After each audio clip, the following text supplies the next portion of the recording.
down. He's on top of the world now. He can do whatever he wants. I'm concerned that he's going to become a diva, though.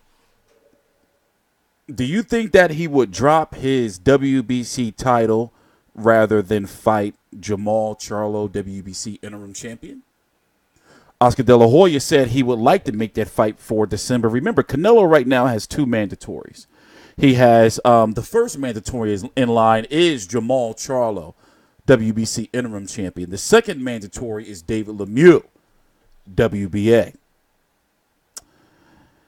He wants to come back in December. Golden Boy wants him back in December. Remember, he's been on a year layoff. He fought, Golovkin twice. He was supposed to fight in May, Golovkin, but, failed the drug test.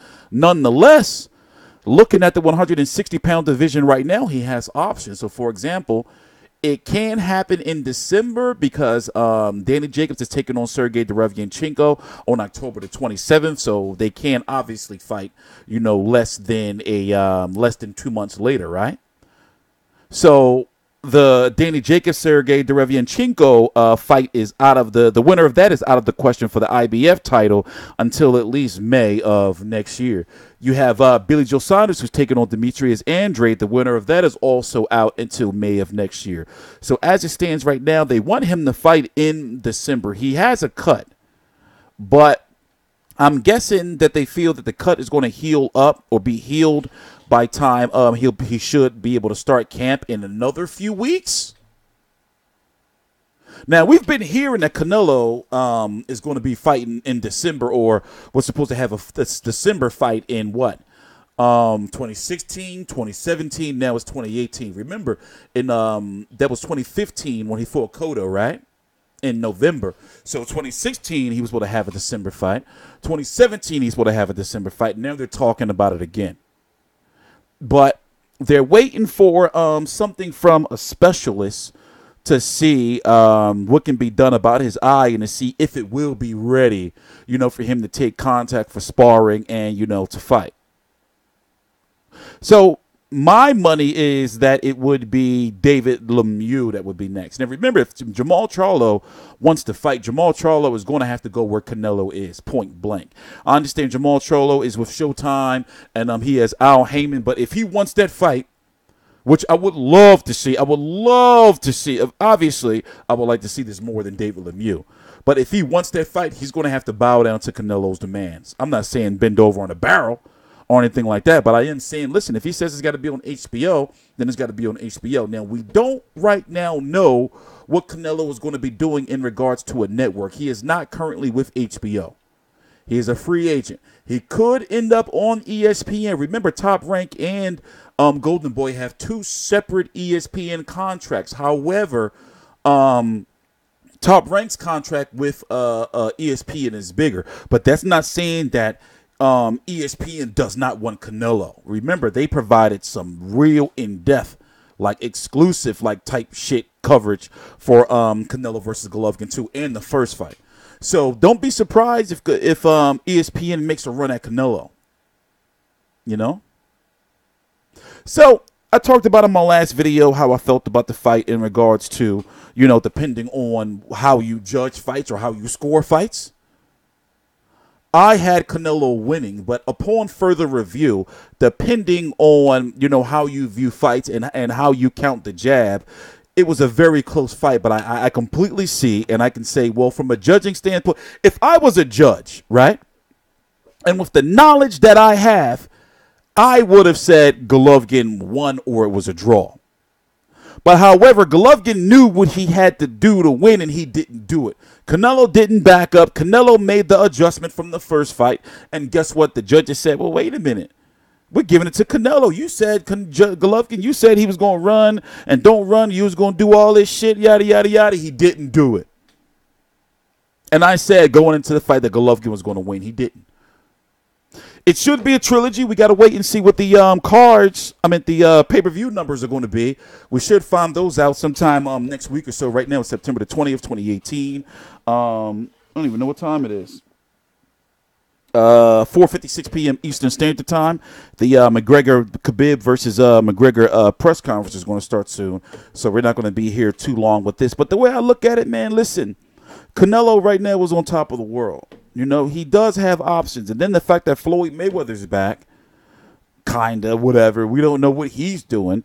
I wouldn't be surprised if, you know, in his head, he probably still think he can beat Canelo. You know, I wouldn't risk it. I'm not saying he can't, but I wouldn't risk it. You know, he's going to be 42 in February.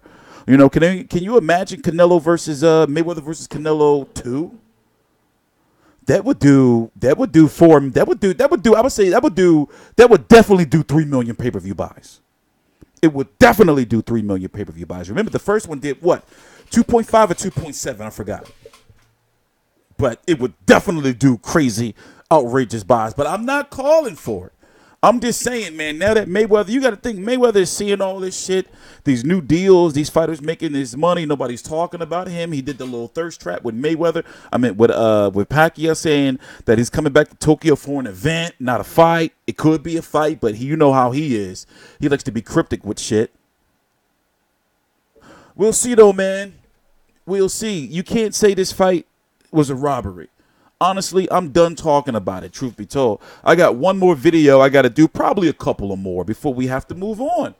We got to talk about the pay-per-view buys, right?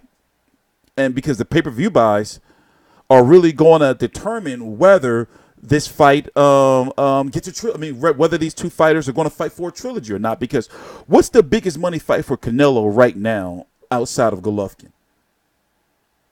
It could also possibly be Canelo versus Errol Spence in May. Don't sleep on that.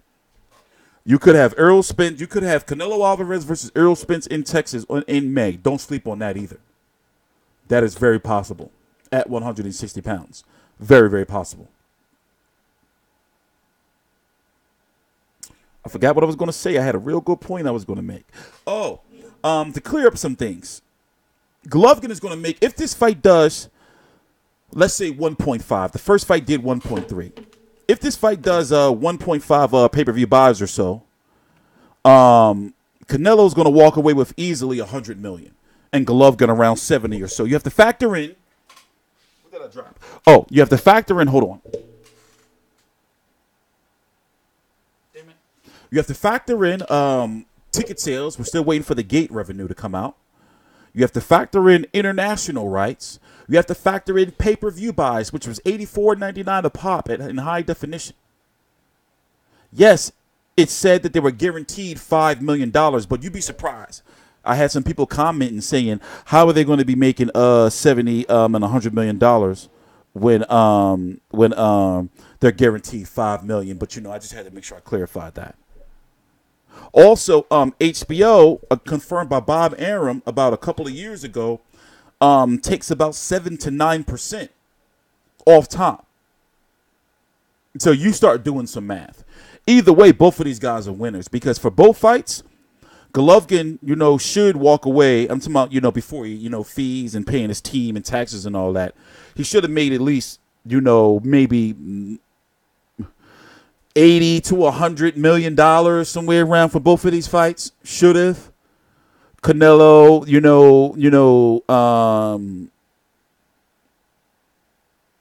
150 or so plus. Do the math. Let's see, for example, do some simple math for you guys, right? Do some simple math. 84.99 times 1.3 million. Let's just say it does what the first fight did. That's 110 million right there. What was the gate for Canelo versus Golovkin 1? Canelo versus gate. Third biggest gate in history. What was that amount?